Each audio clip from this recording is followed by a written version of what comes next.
everyone. So today I brought very important topic for examination point of view like UPSC, PCS, banking and so on. So let's start with the LTRO. लेकिन इसे start करने से पहले मैं आपसे कुछ बात करना चाहती हूँ. देखो इकोनॉमिक्स कंसेप्चुअल चीज है बट उसको कंसेप्ट के साथ साथ हमें कंटेम्प्रेरी के साथ अपडेट रहना बहुत जरूरी है. इसलिए कोई भी कंसेप्ट पढ़ते हो अगर उस कंसेप्ट से रिलेटेड कोई भी एग्जिस्टिंग कोई भी न्यूज में कोई भी टर्म हेडलाइन में बनी हुई है तो जरूर उस पर फोकस कीजिए, जरूर उसको पढ़िए. इसी इंटेंशन से मैं आपके पास आपके साथ ये वीडियो लेकर आई हूं. तो let's start with the LTRO, that is long term repo operation. देखिए कोई भी टर्म को फोकस करने से पहले ये जरूर देख लेना कि वो किस चैप्टर में आता है, तो चीजें थोड़ी आसान हो जाएगी. अगर हमें पता चल जाए कि भाई ये टर्म बैंकिंग की है तो थोड़ा सा बैंकिंग का पूरा ऑरा जो है, जो पूरी उसकी कंडीशन चल रही है, जो ऑनगोइंग जो चैलेंजेस चल रहे हैं बैंकिंग सिस्टम के हमारे भारत में, वो आपके दिमाग में क्लिक होने लग जाएंगे और फिर आपके लिए थोड़ा सा उसको सिंप्लीफाई करना आसान हो जाएगा. तो चलते हैं LTRO, लॉन्ग टर्म. अगर बात लॉन्ग टर्म है तो शॉर्ट टर्म भी होगा, लेकिन अभी इसे थोड़ा साइड में रखते हैं. उसके आगे एक और वर्ड निकल के आया, वो है रेपो. रेपो की फुल फॉर्म होती है रीपर्चेस. रेपो होता क्या है और ये कब आया इंडिया में?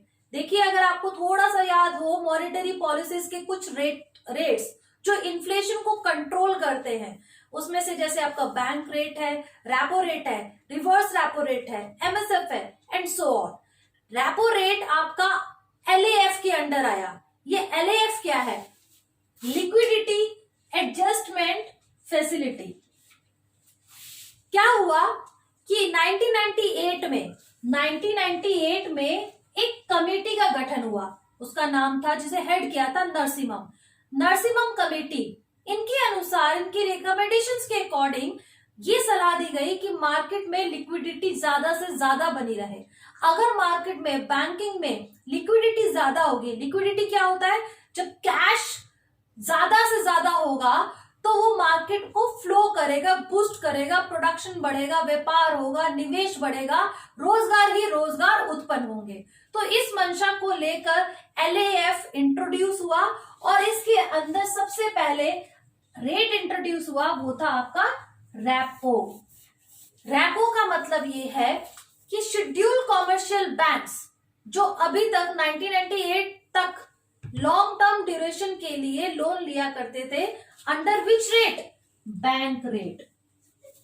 ये रेट का मतलब ये होता है कि जैसे कि आपने मान लीजिए शेड्यूल कॉमर्शियल बैंक्स को 2 करोड़ की जरूरत है.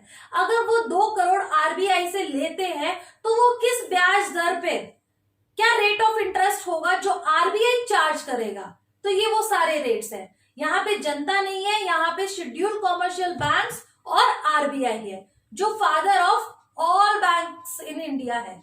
ठीक है, तो ये बात क्लियर रखनी है. अब क्या हुआ कि जब schedule commercial banks short duration यानी 1 साल से नीचे और 1 दिन से ज्यादा, अगर 1 दिन से ज्यादा और 1 साल से नीचे ड्यूरेशन के लिए उन्हें उधार चाहिए, उन्हें लोन चाहिए, तो वो RBI को अप्रोच करेंगे. RBI जिस रेट पे उनको वो उधार देगा शॉर्ट ड्यूरेशन के लिए, वो आपका रेपो कहलाएगा. लेकिन एक कंडीशन रहेगी, वो कंडीशन है कोलेट्रल, यानी कि शेड्यूल कॉमर्शियल बैंक्स को कुछ गिरवी रखना पड़ेगा. ये कुछ वर्ड क्या है? GSEC. जी हाँ, government securities. Schedule commercial banks government securities as a collateral RBI के पास रखेंगे, जिसके बिहाव पर उनको लोन मिलेगा.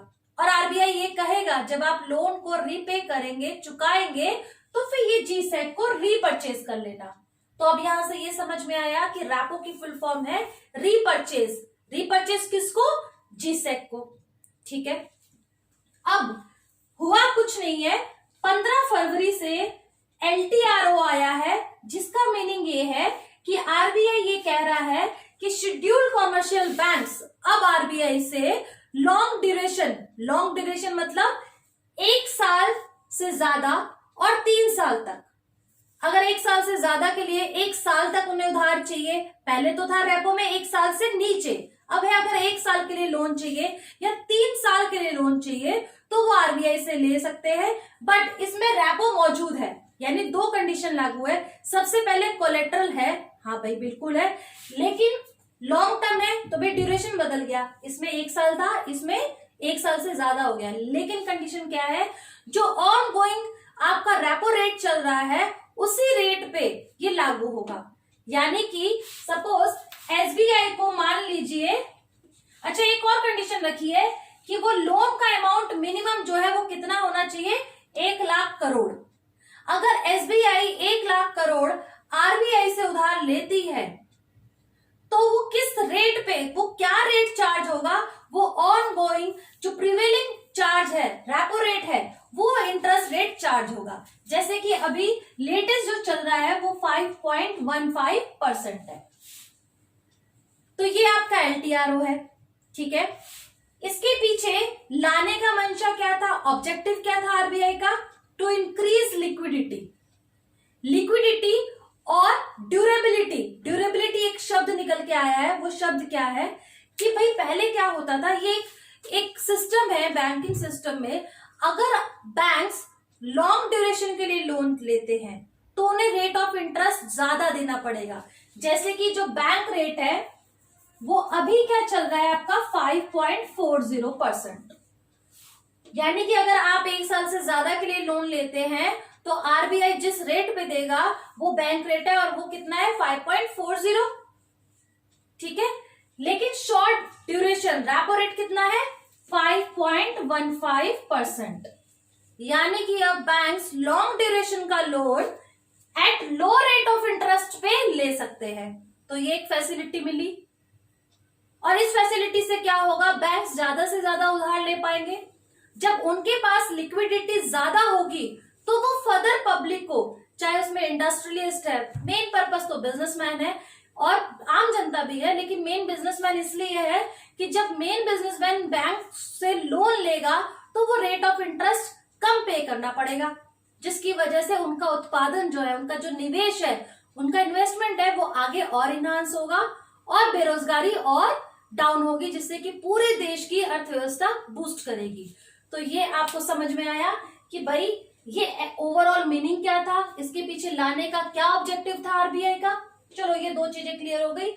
और थर्ड ये है कि रेपो रेट से ये कैसे डिफरेंट है, जो मैंने आपको यहाँ पे समझाया। तो इसी तरीके से जैसे मैं आपको वीडियो समझा रही हूं, आने वाले दिनों में आपको इसका कंटेंट भी मिलेगा, एमसीक्यूज भी मिलेगी, और इस पे एक सब्जेक्टिव क्वेश्चन भी मिलेगा for mains purpose, specially for UPSC and PCS. उससे क्या होगा, हर चीज, हर टर्म विद वेरी क्लियरिटी आपकी कमांड में आएगी। कंटेंट भी होगा, वीडियो भी रहेगा। अगर आपकी कोई भी क्वेरीज है आप उसमें जाके नीचे जो प्रिस्क्रिप्शन होगा उसमें पूछ सकते हैं और मैं आपको उसमें आंसर दूंगी। और बाकी की जो भी क्वेरी रहेगी मैं आपको अपना नंबर भी दूंगी, आप आराम से मुझसे पूछ सकते हैं, व्हाट्सअप कर सकते हैं। और इकोनॉमिक्स बहुत इजीली आपकी टिप्स पे रहेगी। तो ये जो हवा है, इकोनॉमिक का फोबिया है सबके दिमाग से, ये दूर हो जाना चाहिए। बहुत आसान है, बस इसको हमें रिलेट करना है प्रैक्टिकल हमारे डे टू डे सिचुएशंस के साथ। Thank you.